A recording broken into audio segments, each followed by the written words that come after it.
आप में से बहुत सारे एस्पिरेंट आरआरबी क्लर्क प्रीलिम्स का एग्जाम देने जा रहे हैं और उसमें से काफी स्टूडेंट इस बात को लेकर भी टेंस्ड होंगे कि 45 मिनट के टाइम में हमारे नंबर ऑफ अटेम्प्ट्स इंक्रीज नहीं कर रहे हैं या एक्यूरेसी बिगड़ रही है। और क्या पॉसिबल है 80 आउट ऑफ 80 स्कोर कर रहे हैं 40 आउट ऑफ 40? तो गाइस देखो, पॉसिबल है, बट कुछ मॉक में या कुछ शिफ्ट में ही आप ये चीज कर पाओगे, ये नहीं। अगर हाँ हर सारी ही शिफ्ट आपकी ईजी आ रही है तो डेफिनेटली पॉसिबल है, क्योंकि आप जानते हैं कट ऑफ आपकी हाई जाएगी, पेपर का लेवल ईजी रहेगा उस केस में। ठीक है, तो हमें दोनों ही चीजों को ध्यान में रखना है हर मॉक में। जैसे आप मॉक अटेम्प्ट करो फॉर एग्जाम्पल गाइडली का, तो वहां आपको मॉडरेट लेवल मॉक भी मिल रहे हैं, तो हो सकता है आपका जो स्कोर है वो 70s में रहता, 75 क्रॉस ना करो तो आप पैनिक हो जाओगे उस बात पे, लगेगा कि हमारा तो 70 प्लस क्रॉस नहीं कर रहा है या 75 प्लस, मेरे स्टेट की कट ऑफ नहीं निकलेगी। ऐसा कुछ नहीं है, पेपर का लेवल थोड़ा सा डाउन ही रहेगा, बट हमें हर शिफ्ट के लिए आपको रेडी करना है। और अगर आपने गाइडली के मॉक्स लगाए डेफिनेटली बहुत बेहतरीन स्कोर करोगे। जैसे कल मैंने लाइव मॉक अटेम्प्ट करके आपको दिखाया था, उसमें मैंने 40 क्वेश्चन अटेम्प्ट किए थे, जल्दबाजी में एक क्वेश्चन गलत हो गया।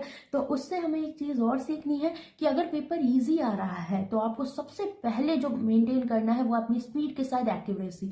ठीक है, कोई फायदा नहीं है आपने 40 क्वेश्चन कर लिया, उसमें से 4 से 5 क्वेश्चन गलत कर दिए, वो आपके लिए फिर नेगेटिव इंपैक्ट डालेगा। तो पहला पॉइंट आपको ये ध्यान रखना है। दूसरा, पेपर सीक्वेंस। ठीक है, पेपर सीक्वेंस से पहले मैं आपको बता दूं कि कल मतलब 5 दिसंबर को गाइडली पे आपके 4 शिफ्ट के 4 मॉक लाइव मॉक कंडक्ट करवाए जा रहे हैं, जो कि बिल्कुल फ्री है आरआरबी क्लर्क के। आप उन्हें जाके दे सकते हो, कभी भी कोई भी मॉक इन चारों का अटेम्प्ट कर सकते हो। बस टाइमिंग आपकी जो है वो ये चारों मॉक आपके ओपन हो जाएंगे आज 4 दिसंबर से रात को 12 बजे से, और कल शाम को 7 बजे तक ये आपके अवेलेबल रहेंगे, तो आप इन्हें जाके दे सकते हैं। ठीक है, तो आपको आपकी रैंक पता लगेगा और डिफरेंट शिफ्ट का आपको पैटर्न पता लगेगा कि हाँ हमारी प्रैक्टिस हो गई एग्जाम से पहले की। ठीक, तो ये इंपॉर्टेंट पॉइंट हो गए। नाउ पेपर सीक्वेंस की हम बात कर लेते हैं।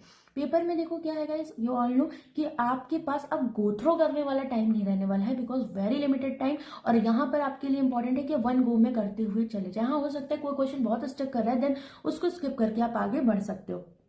आपका तरीका वही है, स्पीड मैथ्स को आप पहले कर लो, उसमें चाहे आपको सिंप्लीफिकेशन अप्रॉक्सीमेशन मिलना ही, इनमें से कुछ इन्हें निपटा लिया। क्वाड्रेटिक कर ली।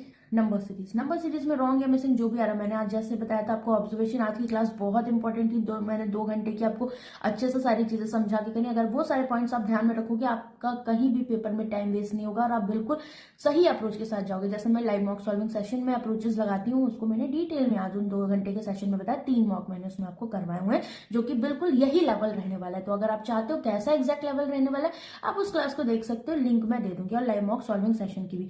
तो स्पीड मैथ्स आपने सारा कर लिया। रॉन्ग नंबर सीरीज में आपका टाइम वेस्ट हो रहा है, वहां पर होल्ड कर जाओ। ठीक है, मतलब स्किप कर दो उसको, आगे बढ़ जाओ, क्योंकि आपका अर्थमेटिक भी इतना टफ नहीं आना, आप उसकी जगह कोई एक अर्थमेटिक कर लो। तो आपका अगर समय बर्बाद हो रहा है, 2 मिनट आप ले गए ना रॉन्ग नंबर सीरीज या नंबर सीरीज में, तो वो आपका वेस्ट ऑफ द टाइम हो जाएगा। तो वो पॉइंट आपको नहीं करने हैं। ठीक, इसके अलावा जैसे ही आपने स्पीड मैथ्स किया, फिर डीआई करी, उसके बाद अर्थमेटिक, आपको एक चीज ध्यान रखनी है कि मान लो कुछ क्वेश्चन यूनिट डिजिट से या बाय ऑप्शन मल्टीपल देख के हो जाते हैं, तो इन चीजों को ध्यान रखना है। मतलब ऑप्शंस पे भी उतनी ही नजर रखिए ताकि आप ऑप्शंस एलिमिनेट कर पाओ, या फिर डायरेक्टली आपको विदाउट सॉल्व करे आंसर मिल जाए। जैसे डीआई में कोई लाइन दी होती है कि आपके पास मेल और फीमेल दिए गए। ठीक है, मेल बोल दिया 45% है और फीमेल का डेटा पूछ रहे, तो आप 55% डायरेक्ट उसको निकालो, ना कि 45% निकाल के टोटल में से उसको माइनस करो। छोटे छोटे पॉइंट्स देखने हैं। जैसे बोला है 25% मोर, तो आपको पता है 125% हो जाएगा, मतलब उस वैल्यू का 5/4 हमें कर देना है। तो ये छोटी छोटी चीजें जब आप समझने लगोगे आपको बिल्कुल टाइम नहीं लगेगा। इवन आरआरबी क्लर्क के एग्जाम में आप 80 आउट ऑफ 80 की तरफ बिल्कुल बढ़ते हुए चले जाओगे। ठीक है, बाकी फिर अगेन मैं बोलूंगी, हर मॉक या हर एग्जाम में आप 40 आउट ऑफ 40 या 80 आउट ऑफ 80 सोचकर नहीं कर सकते हो। आपको वैसे ही परफॉर्म करना है जैसे उसका लेवल है। ठीक है, तो ये कंसर्न या ये टेंशन अपने दिमाग से निकाल के आप मॉक दीजिए। ठीक, इसके अलावा मैं एक बात और बोलूंगी, अगर आप रीजनिंग सेक्शन पे जा रहे हो फॉर एग्जाम्पल, तो वहां पर आपका सिलॉक्स इनइक्वालिटी इन सबको पहले करोगे। ठीक है, फिर उसके बाद अपनी पजल्स हो गई। मैंने बोला था जो भी लैंग्वेज बेस्ड क्वेश्चन होते हैं उनको थोड़ा सा डिटेल में एक बार ही पढ़ के देखिए। जल्दबाजी करोगे, कोई लाइन स्किप करोगे, आपका टाइम वेस्ट होगा, जो कि आपको नहीं करना है। इसलिए बहुत ध्यान से पढ़ें, और कहीं ना कहीं लॉजिक सेकेंड लास्ट लाइन में या लास्ट लाइन में मिल जाते हैं, सेम फॉर केसले 10 पजल्स तो, और या आरसी हो गया। तो इन सब चीजों को थोड़ा सा हमें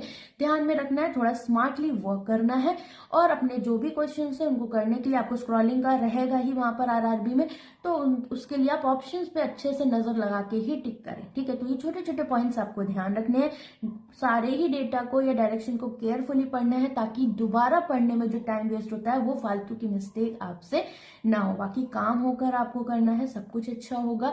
and live mock solving session जो मैंने करा है उसको जरूर देखिएगा, पॉसिबल हुआ तो एक दो मैं और करा दूंगी। आपके कितने मार्क्स आ रहे हैं आरआरबी क्लर्क में मुझे जरूर शेयर करना, और परसेंटाइल अपना देखो, अगर 90 प्लस है then you are going good. Competition अच्छा है तो स्पीड के साथ साथ एक्यूरेसी मेंटेन करते हुए चलेगा, क्योंकि गलतियां आपका पेपर फिर वही बात होगी ना कि गलत करके आ रहे हो तो फिर वो नेगेटिव में जाएगा, ठीक है। और यू ऑल नो कि अगर मान लो 70 प्लस 75 प्लस कट ऑफ जाती है देन अर्थमेटिक आपके लिए मैटर करेगा ही एग्जाम में। और बाकी इजी ही रहेगा पेपर, बहुत ज्यादा टफ नहीं आता इसका पेपर, या इजी रहेगा या easy to little bit moderate रहेगा, तो आपको उसी तरीके से परफॉर्म करना है। तो यहाँ पर बहुत ज्यादा अगर आप धूना धानी करोगे कि लाइक रीजनिंग में और देख लें और क्या है क्या ये छोड़ दें वो करें, तो उसमें आपका अननेसेसरी 1 मिनट कैसे बीत जाएगा आपको पता ही नहीं लगेगा। इसलिए जल्दी से जो 5-5 के बॉक्सेस बने होते हैं तुरंत क्लिक करके देख लो कहां पर आपके काम की चीज है, उसको फटाफट करते हुए आप चले जाओ, ठीक है।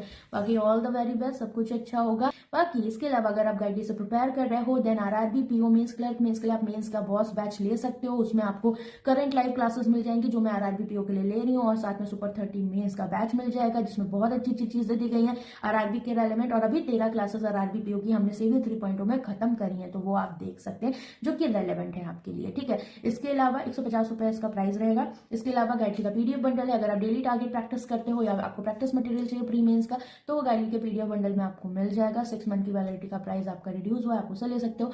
गाइडली के प्लैटिनम मॉक टेस्ट जिनका प्राइस 175 रुपीज है, 9 मंथ वैलिडिटी के लिए आपको मिल रहा है, जिसमें प्री मेंस सेक्शन सारे टेस्ट आपके हैं, तो आप इन्हें देख सकते हो। लिंक सारी मैं आपको कॉमेंट सेक्शन में इंपॉर्टेंट दे दूंगी। बाकी all the very best, bye bye, take care.